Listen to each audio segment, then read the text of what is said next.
Fam, what is going on? Good morning. It is Kyle Henderson of Bama Football on YouTube. Can I get a roll tide inside the comment box? Today is October 30th, 2024. This is your open week, but as you know, news doesn't stop here on Bama Football on YouTube. Today on the show, talking grading coach Kalen DeBoer after 8 games. We're going to talk about offensive coordinator Nick Sheridan in year 1. We're going to hear and get your take on Alabama defensive coordinator Kane Womack in year 1. We're going to talk about, do you think that Jaylen Miro will head to the NFL after this season? All right, talked about that yesterday. Talked about Malachi Moore giving back. I thought that was cool, going to his mom's classroom. And Ryan Williams talked about his latest NIL deal and what NIL is supposed to be as opposed to what it is becoming, right? I appreciate you guys joining me right here on the show, Bama Football on YouTube. I got a poll if you could participate today. It's called Grade Kalen DeBoer after 8 games. 7 to 10 range, good job. 5 to 7, 0 and 2, and SEC road play. Got to work on some things. 1 of 4, just not feeling it. And then you could vote undecided. We also got a super chat goal today. See details inside the comment box. I appreciate you guys being here. Hey, how's everybody feeling today? Guys good? I'm feeling amazing, honestly. I'm feeling really good. I always have a lot of gratitude. I love working out here in Tuscaloosa with the men here. Been able to develop some really good relationships with the men here in Tuscaloosa. Always get off to a really good start. You know, it's so important to surround yourself with positive people, guys who are working to better themselves, right? And I think that's kind of my morning message to you as well, is like surround yourself with people who want to work on themselves, want to be better, right? And I think that kind of spills into this week as we get into this open week and going into next week against LSU, right? Have that dog mentality. Don't be afraid to work hard. All right, Coach Kalen DeBoer, let's look at it. After 8 games, all right, we'll go one by one. I appreciate you guys being here. Today is 10 a.m. It's 10 a.m. right here, Central Time. Got the trucker hat on. I guess it's Trucker Hat Wednesday. Okay, so up top, 6-2 overall. Now, what's amazing about this season is the fact that Coach Kalen DeBoer had an opportunity early on to go against Kirby Smart. Georgia Bulldogs, and Georgia, if there's a team with momentum right now in college football, it's Georgia, it's Clemson. I guess you could say Oregon, that they're the number 1 spot, but I think we could all agree, teams at a team in college football right now that has real momentum, playing really well. I say Georgia, I say Clemson. I have to think about a couple others, right? Kalen DeBoer beat Kirby Smart in the first matchup. Man, you could sleep on that. And if Alabama wins the rest of the way, you got that in your back pocket. Look, I feel right now that Georgia's going to win the SEC championship game. I really do. Do I feel that they're going to win the college football championship? Probably not. It's an absolute grind. I don't know who's going to win the championship. I haven't even really thought about that, but I think, man, being able to beat Georgia and being a 10-2 team at the end of the season, if you can do that, that says a lot. Beating Kirby Smart says a lot, and that's why you haven't seen anything fall off with recruiting. That's the truth. I think people understand, they're starting to get more familiar with the idea that the SEC is a gauntlet, that every team is better than they've been. But you beat Kirby Smart, you can sleep on that. You can still tell that to prospects, and prospects still know that, right? They still understand the gravity of that game. They still remember 14 million people watching that game. So, look, you could have lost that game. You could have lost to Vanderbilt, and you could have lost to Tennessee. People start talking. You could be like, yo, these guys still beat Georgia. So I think that game in front of 14 million people are not going to forget about that game. And as we get closer, guess what? So this coming Tuesday, we're going to talk about the college football playoff rankings, their first show. Guess what is going to be brought up? Alabama's win over Georgia, a surging Georgia, right? Second point, first loss as a coach against unranked Vanderbilt. Now, what stung about that game was the fact that Alabama was just ranked number 1, and not me, not you, not the rest of the world, really understood the parity in college football yet. I didn't. I cover college football for a living. I didn't understand what was coming. I really didn't. And, man, that loss hurt because in our mind, and this is why it hurts so much, is because in our mind, Vanderbilt is a lower tier team. They're like bottom of the barrel. They're just like they're a different level than Alabama. Well, that's not the case at all. Now, should Alabama have lost that game? I mean, sure, yeah, Vanderbilt played better. And the thing was, Vanderbilt out-coached Alabama, too. We're not used to that. That's why that game stung so much. Plus, you're ranked number 1. Plus, they were unranked. I think what helped kind of kill that down a little bit is how close Vanderbilt played Texas, who everybody in the college football world has respect for. So now they know. They're like, oh, well, Vanderbilt, these guys are punching hard. But the first loss, it stung because you're unranked. And Vanderbilt, they took the goal. See, Vanderbilt didn't even know that. Maybe the team did, but the fans didn't know. That's why they took the goalpost all the way to Broadway down and dumped it in the river. So it stung. And people were like, I'm not going to forget about that Vanderbilt loss. Yeah, nobody's going to. Garth Brooks even bought like a piece of the goalpost, right?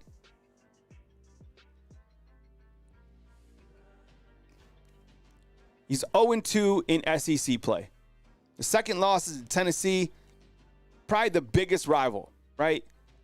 Coach Saban said that he didn't have to get his players up for Auburn. It's like the Tennessee game is monumental in terms of a rivalry. I ask this all the time on our Facebook channel, right here on our Facebook page. Like, the people hate Tennessee.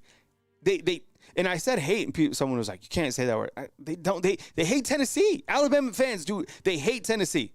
There's a lot of stuff that happened in the past. Stuff right now, people don't like the color orange. They don't like Tennessee. Don't lose to Tennessee.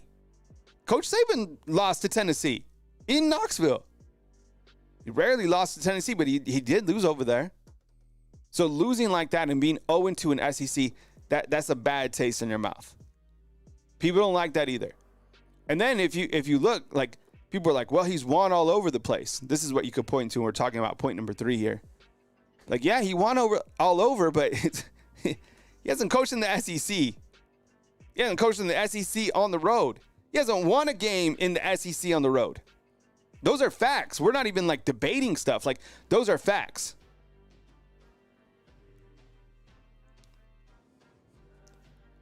And I think this is also what people think about, too, is like the team ranks 126 in penalties. And they tie that back to a bunch of different things. Clearly that's not good. They were ranked 129th last week and now 126. That's something we've just kind of been accustomed to, right? Is the amount of penalties that this team has had. But someone put together a graphic recently, I saw it somewhere, that Coach Saban's team were highly penalized through the later part of his career. So they were saying that it's not clearly on DeBoer, but I kind of disagree. It's like, this is your team. You have an opportunity to fix that. Don't make it worse. At 126, how many teams are there? That certainly stands out. And then there's been different instances where, you've pointed to different things with like the discipline or the culture change or this and that, right? But I think what we could all agree on is the fact, like, while he was riding Rock Montgomery in the last game and getting into his face, we see that as love. Coaching hard is coaching with love, right? You have to parent hard. You have to coach hard because young people need that. They need to be held accountable, right? Kid don't make their room. They don't clean up their room. Oh, it's okay. Don't worry. I'll do it for you. No, discipline them. Clean your room. Right? Those are the rules. So that's why we like so much Kalen DeBoer jumping on Rock Montgomery. Not because he's yelling at a young man, but because he's coaching hard.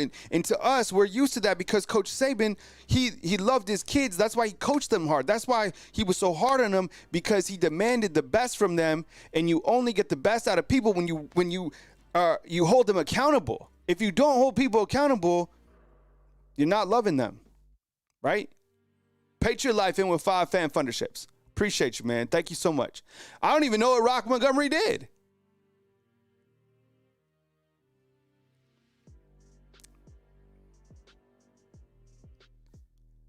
All right, let's talk about the next point. Recruiting. Recruiting is number one in the entire country. And I think that says a lot about the vision that they've been able to continue to build on, catapult off of from the former, great civilization under Coach Saban. I think they're still selling the message, hey, this is what is going to happen moving forward. This is the process. This is how we're going to develop you. This is how we're going to help build your brand, right? And that's when if you voted kind of in that 1-4 range or you're undecided right now, look to recruiting. Because recruiting gives you a long-term snapshot of how recruits are viewing the program. And recruits build your program, right? Along with transfers now. But if you start to see recruiting slipping, guys jumping ship, guys not wanting to be here, that's when you start to get worried about the long term. But when you're number one in the country, you got to feel comfortable. You got to feel good with the long-term outlook for Coach Kalen DeBoer and his staff. Recruiting is number one the first year you get here. And Patriot Life, thank you so much. We got a fan funder goal too. I think I put, if we get 10 super chats, I think it's a low super chat number 2. I'll rock the helmet hat, or I'll just raffle this for the next show. I don't think I'm ready for this hat, to be honest. I don't know.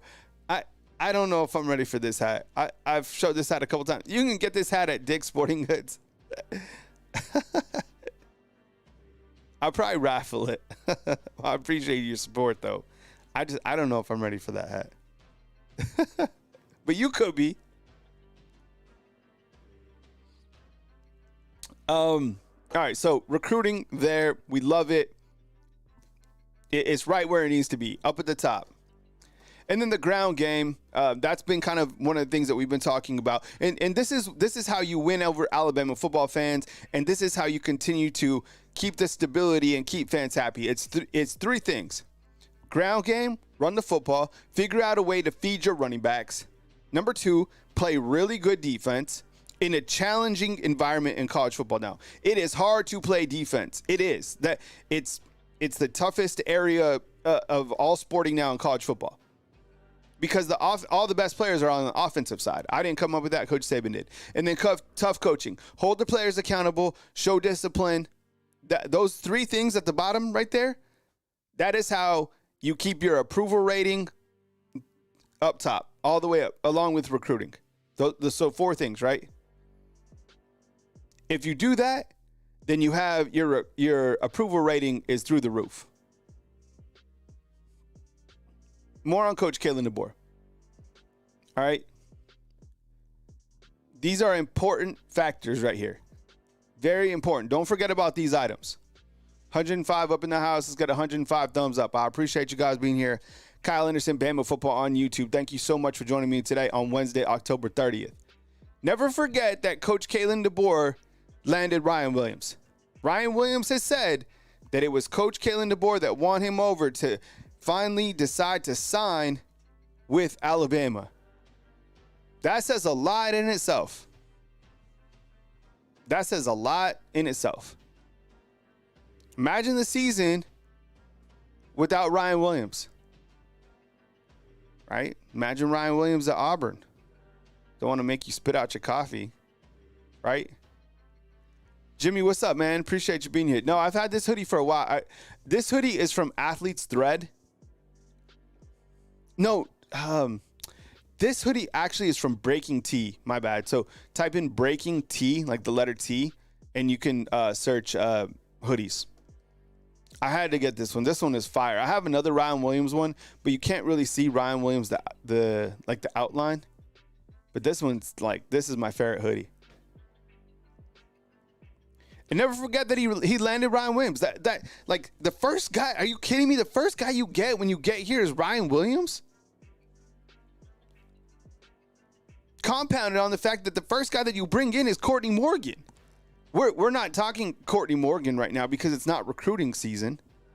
But man, Courtney Morgan, this happened.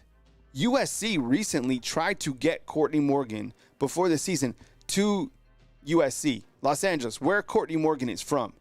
Alabama was able to match that or keep him happy. I think they gave him a pay raise, and he's staying with Coach Kalen DeBoer. Those two items, look at those two items up top.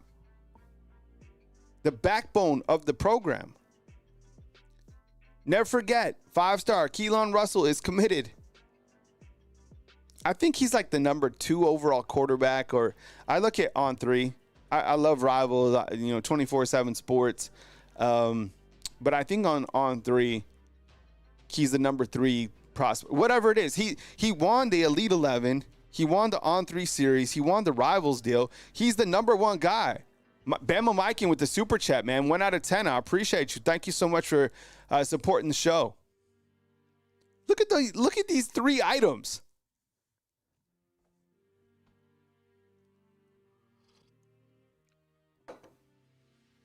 The transfer portal. I just listed 3. Yesterday we talked about the transfers that have come in, but he brought in LT Overton, who's been playing with the absolute motor on his ass, right?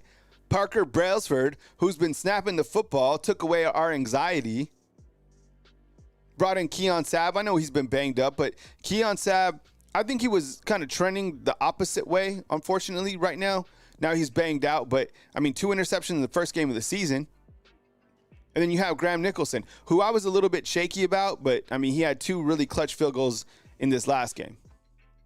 So he's done well in the transfer portal.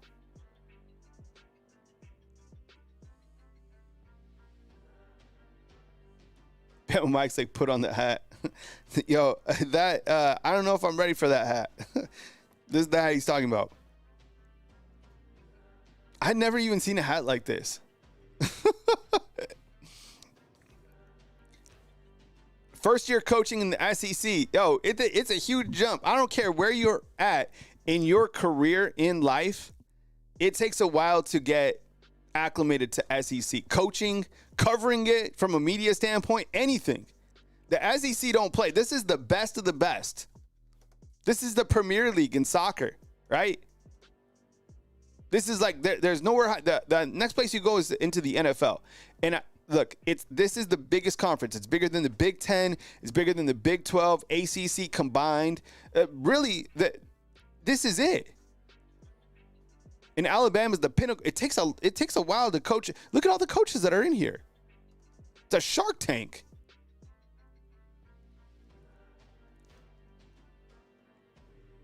Big Chef said it on the fact on recruiting too, is able to pull in Caleb Cunningham as well as AK Deer. Yeah. Linda, what's up? Appreciate you. Don't worry about it. We appreciate you being here. Byron, what's up, man? Good morning to you. And going forward, the ways that you can still keep your approval rating really high, because right now it's really high after the win against Missouri, and rightfully so. We all know that Missouri was banged up, but we look at the execution of the team.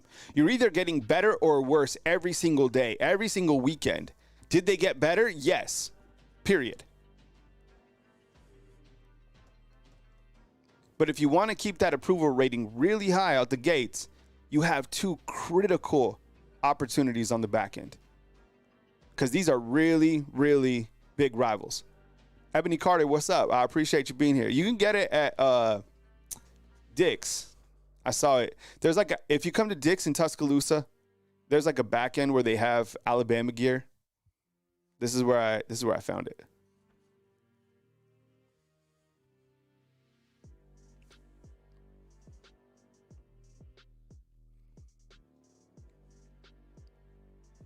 If you beat LSU, huge, right? It'll put this coming Tuesday, just watch where Alabama is. They're not going to be 14th or 15th. They'll be higher in the playoff rankings because there's going to be some shakeup this weekend with Penn State losing to Ohio State or someone else getting upset or something like that. So Alabama's going to move up. They're going to be closer to 12 than you think, okay? And then you beat LSU. I get it. LSU is ranked now behind Alabama. It doesn't matter. On the road a victory against LSU will move you up. I promise you. Against Brian Kelly, I mean, that's a 2-loss team. They lost to A&M and to a USC. You beat LSU, your momentum is going to come. They already have momentum. You're going to get so much more from beating LSU on the road in Death Valley. And then the other way that you just make these fans happy is if you beat Auburn and Hugh Freeze. Don't lose in the Iron Bowl. People remember the Iron Bowl for the rest of their life. Don't lose to Auburn. And look, I have to say this. I'm nervous about the Auburn game when I look down the road. That game always makes me nervous. They run the football. They're Hugh Freeze. Say what you want about him. The guy can coach. It's the Iron Bowl. You throw out the records. You throw out everything you knew about football out the window. And their quarterback for Auburn will play the best game of his life. He won't even look human. That's just how the Iron Bowl is. I ain't make these rules up. This is just what happens in that game. All right, let's look at offensive coordinator Nick Sheridan. These are the guys underneath Coach Kalen DeBoer. We're not going to talk about all the assistants. We're going to talk about Nick Sheridan. We're going to talk about Kane Womack. And I put together facts to back up what we're going to display right here. All right, these are facts. These stats are facts, okay? And I felt that these particular stats are the best that go with the offense. So what I want to do, because I know we can vote right here for Coach Kalen DeBoer. Actually, let me see. So right now we have 135 votes on Coach Kalen DeBoer. Keep voting. I think everybody has voted that is watching the show. I appreciate it. And what we're going to do for Nick Sheridan, give me a grade for Nick Sheridan on a scale of 1 to 10. 10 being an elite offensive coordinator, or 1 guy is trash. So 10 for elite, 1 for down in the barrel. So total offense for Alabama right now, they're averaging 431 yards per game, which is 38th in the country.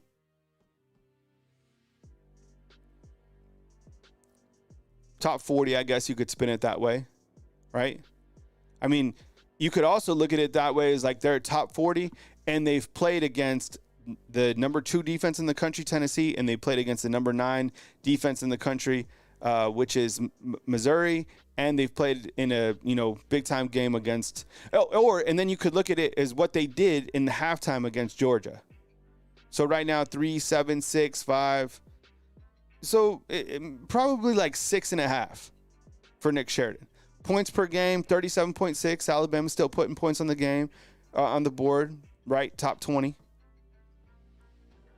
Third down offense, that seems like it's kind of trending the opposite way right now. Need to tighten that up. Only 40%. Like a good third down offense is like 52%. It's not like 60 or 70. That's just unrealistic. It's like 52%. Run the Table Sports is saying 8. What's up, Run the Table Sports? 6.5. Southern Red. Avatar is just saying 7. Byron is like, yo, we need Grubb back. And now we'll never know this, right? We'll never ever know if like Ryan Grubb, like if he would have done a better job. We'll just always wonder. Red zone offense, 27 of 33. Look, when I look at that, besides 84th in the country, I look at 27. So that's 27. So they've been in the red zone 33 times this year, and they've scored 27 times. Like, just come up with scoring points. When I looked at 27 out of 33, I'm like, dang, that's pretty good. It's apparently not in college football.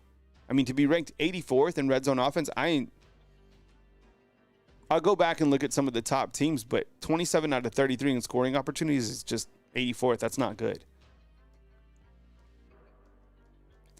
You know, the one red zone play that just sticks in my paw is when they threw the Tennessee game. I don't know who called that. If Nick Sheridan called the one-on-one to Ryan Williams, that just really pissed me off. The guy from Tennessee made a great play too, but I'm like, why are you throwing the ball?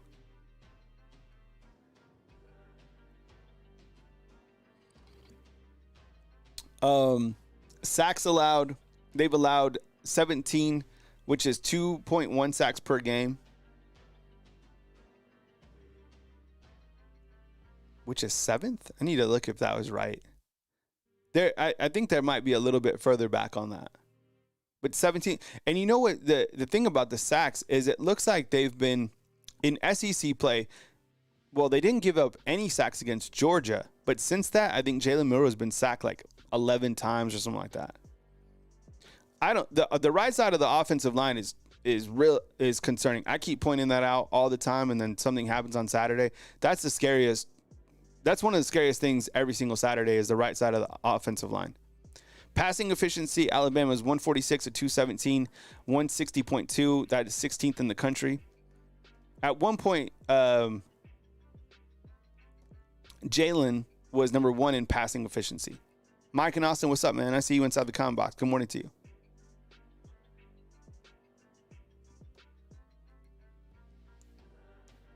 But I think overall, when we look to Alabama's offense under Nick Sheridan, these are a couple points that I came with this morning. I think it's an offense that's predicated on big plays. I think that for the most part, besides his last game against Missouri, it's lacked a true running attack, which has been frustrating for us. And I think at times there's been no rhythm, right? It's like one thing doesn't connect to the other. It's like sometimes they feel like they're a buzzsaw, and then it's like 3 quarterback, design runs. And you're just like, it doesn't make a lot of sense. There's no like true identity. I don't even think there's really an identity yet. And maybe that's good, because maybe defense is like, I don't know what Alabama's going to do.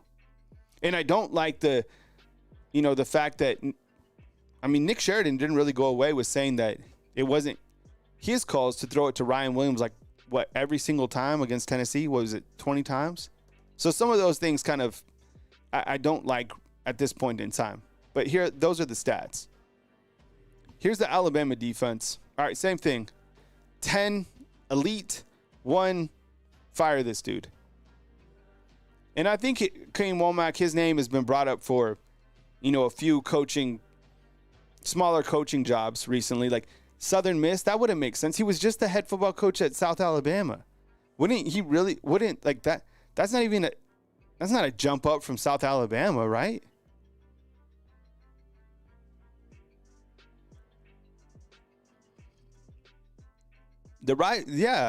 Block, what's up, man? The right side of the offensive line is horrid. It's scary.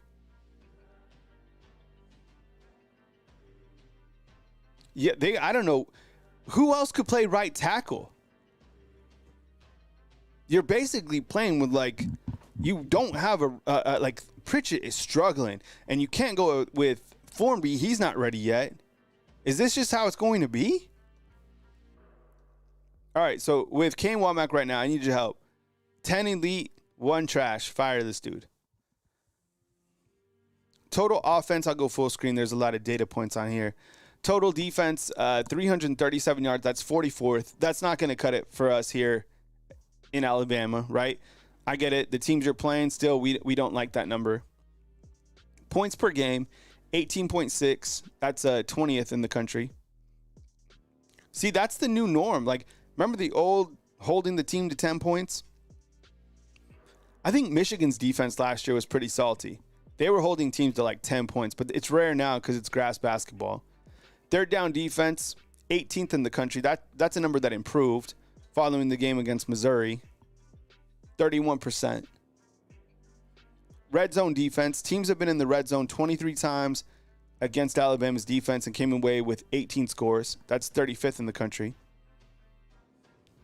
Quarterback sacks, you have 18 total sacks, which is 2.2 per game. That's a number that I would like to see go up.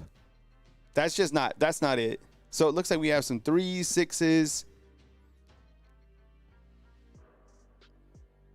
Mike and Austin has it. DeBoer 11, fan base 3.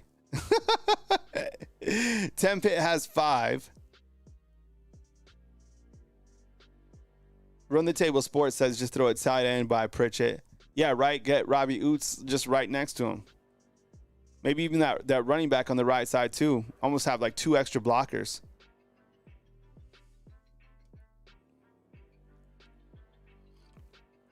LaToya, I like that. Miles McVay. We haven't really seen a lot of McVay. See, it's interesting to see kind of the numbers along with Coach Kane Womack, because I think even after that victory, that tells me that everyone understands what Missouri was missing.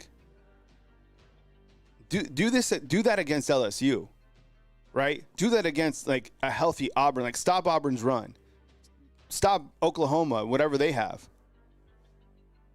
Because Alabama fans, I think, understand, at least our fans right here, they understand, like, okay, like Missouri, like, okay, great, do it again, and again, continue it. Here's one number right here. This is one stat that I think is probably the best stat for Coach Kane Womack.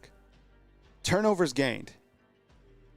And I have to give it to Coach Kane Womack. One of the things that he did talk about, and one of the things that I did hear before he got here, was that the turnovers gained are going to greatly increase with Coach K with Womack. The numbers are right. I mean, these are fantastic. You're talking fourth in the country in terms of turnovers gained. It seems like there's a lot more turnovers for Alabama, right? 11 interceptions and 7 fumbles. Like that's an elite number. That really is. I mean, we haven't really given this guy, I mean, we were hyped up about, after Missouri, but that turnovers gain number, we're just grading the coach's case. Kind of like a little, this could be actually the mid-year. I mean, if Alabama plays with a title game, they're going to have to play, 16 games? They played 8 so far, 8 more to go. Turnover gained, that's an impressive number. But the number right after it is not. On fourth down, this number was so surprising. Teams have went for it 18 times against Alabama on fourth down, and they've converted 12, which is 65%, which is 106th in the nation. That's a Halloween number. I should have thrown like a little Michael Myers emoji right next to that. And overall, when you look to Alabama's defense, I think 3 themes kind of stand out. It's a new scheme, right? This 4-2-5 and this swarm or whatever they're calling it. It's a new secondary, along with some young players that are in the secondary. Xavier Brown, Red Morgan, Jalen Mbakwe. I mean, all those guys are freshmen. Even Zay Mincy's been out there a couple times. That's 4 freshmen. New guys, transfers in. Damani Jackson, Deshaun Jones, Keon Sabb. New guys who are getting opportunities. Bray Hubbard. The only vet that you had back there was Malachi Moore. Even Devontae Smith, you can't really consider him a vet because he didn't even start last year because of an injury. So you really only had 1 returning starter in the secondary. I could have told you from playing this silly video game, NCAA football, that the secondary was going to be in trouble. Remember when I streamed? That's the problem I faced. Teams, you couldn't stop the pass. And I think lack of pass rush, right? We want more pressure on the quarterback. I mean, sometimes we see it, sometimes we don't, but most overall we don't. We don't see it. All right, so thanks for participating in the votes. All right, talked about this yesterday on an individual video. Got a lot of feedback. I'm going to ask you guys as well. Yes or no, just why for yes and for no. Right now, do you think that Jaylen Miro will go to the NFL? Like if you had to answer today based off the play so far, would you say yes or no? Would Jaylen Miro go to the NFL? I say, like, up at my top point, I say for what it's worth, my opinion is 100% yes. I don't want to dilute the poll. You guys answer the way that, you feel on Jaylen Miro in terms of going to the NFL. Well, let's talk about a couple points as it was brought up by Tom Luganbill, I think yesterday, who works for ESPN. He didn't say that Jaylen was going here or there, but he brought up the point that Jaylen is going to take his grades to NFL scouts and he's going to get a report back based on should he go or should he stay, which is absolute fact. And then I thought there was like this huge misconception that a lot of people think Jaylen Miro is a senior. So he's a redshirt junior. He has graduated already. Could he come back for another year? Yes. So he's a redshirt junior. Already graduated, could come back 100%. I have seen some mock, so that I started doing some research yesterday. Following the game against Georgia, he was like, some mock drafts had Jaylen as, I don't know, like a top 10 pick. There's a lot of teams in the NFL that need a quarterback and probably would love to have Jaylen. I haven't seen a lot of mock drafts lately that have him in the top 10 part, but I still have seen him going off the board in the first round, to be honest. Even second round. But I think we could all agree over the last, like right now, his stock is going the opposite direction. And I think something that points to that is the Heisman Trophy rankings as of right now. Following the game against Georgia, he was plus 475 to win the Heisman. He was the absolute favorite. As of today, he is plus 4,000. So he's completely slid like from the number one guy to like number 20. And I think those two numbers kind of coincide with each other. And that just tells you that the way that he's trending in this kind of slump, let's say it's a slump that he's in, it's going to affect his draft grade. If it was today. Now, can he dig out of that? Absolutely. You start playing some high-level football, you lead this team to a championship game, you lead this team to the semifinals, the finals, whatever. I mean, the limelight is going to always be on Alabama, so there's always going to be opportunity for his draft stock to increase. Fact. Now, this is also interesting. I'm thinking right here, okay? There's a lot of people that forget that the university, they've really supported blank, right? In the brand of blank, using the script A. How much money do you think he's getting from that? And let's say that his draft grade isn't where he wants it to be. And you got to think he's making more than Nick Sheridan right now in terms of right. What is Nick Sheridan making? Like 1.1? Jaylen Miro is making way more than that. What if it makes more sense because of, the length? He's branded with the university now. He's got all these endorsements. What if he comes back for another year? He's making a lot of money right now.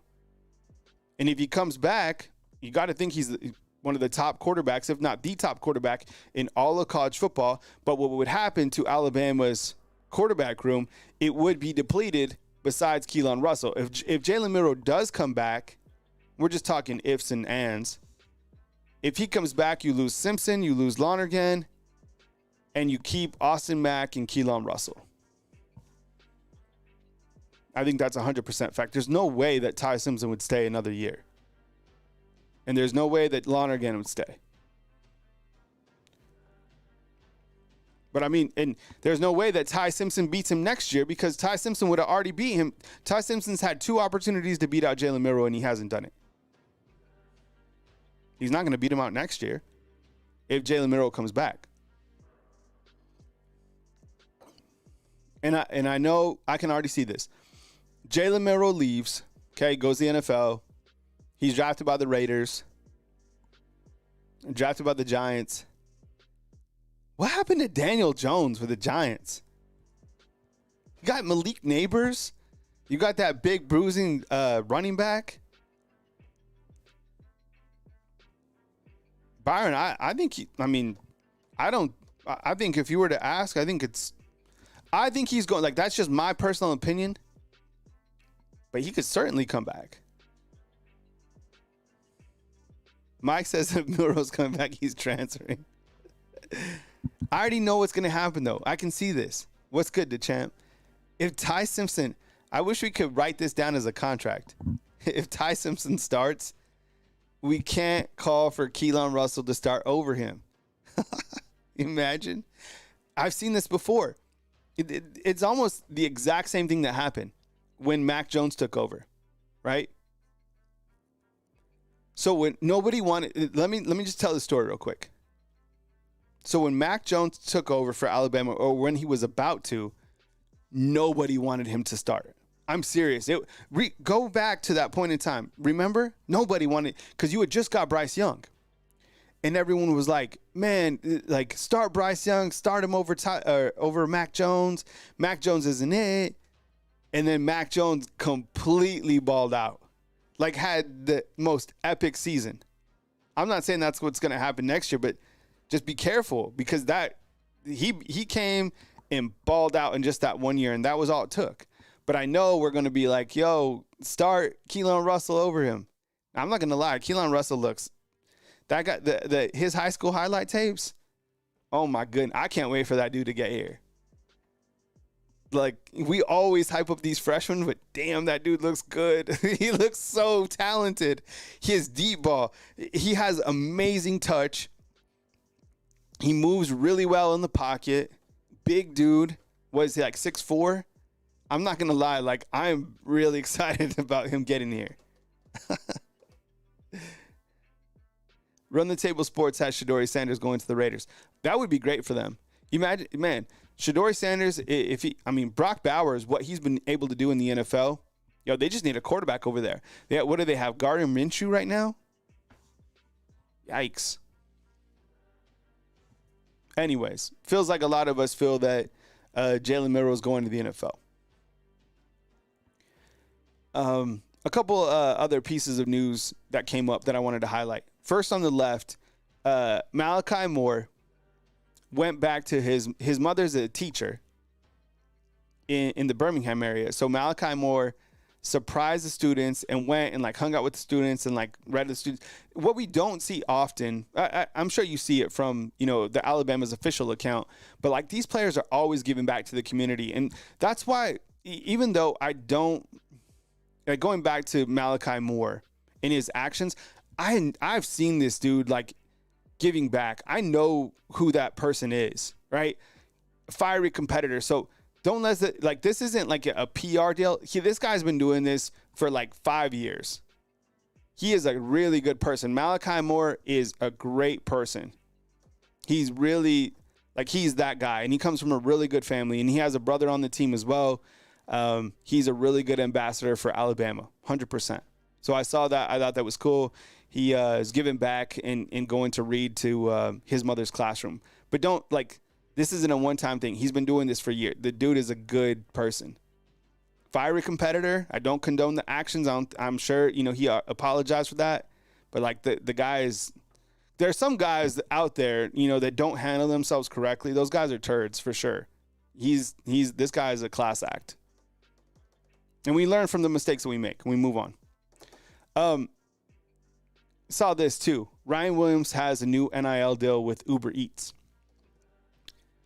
See, I think Coach Saban, he said that this is how he envisioned NIL, right? Using your name, image, and your likeness to like sell a brand, right? Or like get sponsors, Uber Eats. I remember when Bryce Young was here, he got like BMW. Now, I recently saw that Bryce Underwood, right? He's got what? He's got 2 schools offering him NIL packages, pay for play, for like $5 million over 4 years. I don't think that's what Coach Saban wanted to see happening, but that's clearly what's the case is now. So, these guys, they have every single right to be paid off their name, image, and likeness, and they're doing it. I actually really like that ad right there, the Uber Eats.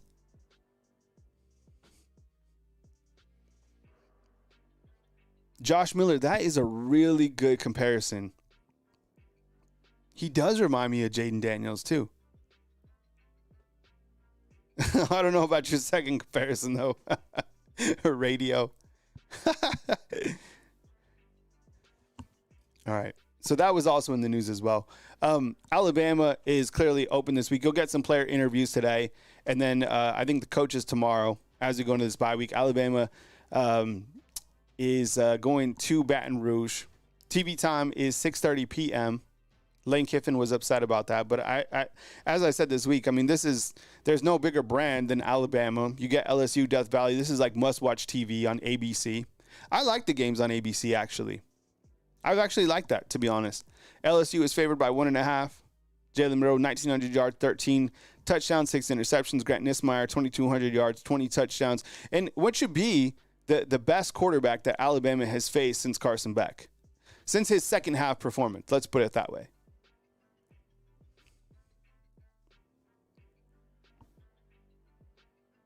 Aaron Anderson, he's going to be a problem. The LSU can throw the football. That's the thing. That what makes me a little bit more confident is the fact that when you look to kind of the side-by-side comparison, Alabama does have the edge in a couple important facets, not on offense, but on defense and on third down defense. Not in penalties, not in time of possession, but Alabama does have the edge in terms of defense. And then I think Alabama will be able to move the football against LSU. I really do. Hey, Jarvis, what's the total for this game? I'm going to guess here. The total, meaning like the total points of the game. Is it going to, like, is 61.5? Is that too high? I haven't even looked at the total. I would imagine, I'm just guessing, 61.5. That's what I'd probably put it at. So like a 31-28, something like that.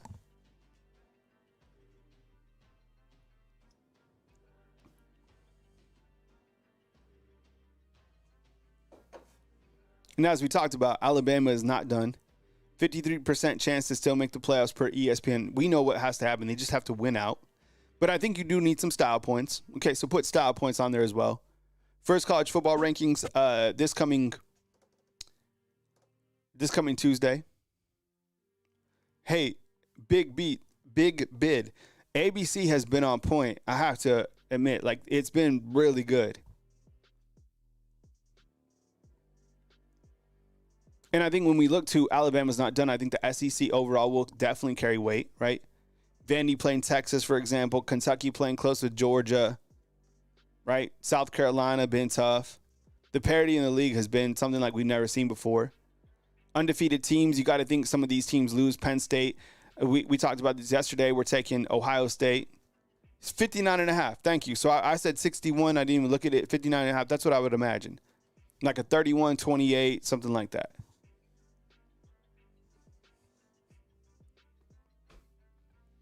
You got to think Miami loses at some point. Iowa State, BYU, those two teams are on a collision course. Indiana will lose to Ohio State. So Alabama just going to keep moving up. But you can't play like a non-playoff team. You got to have style points.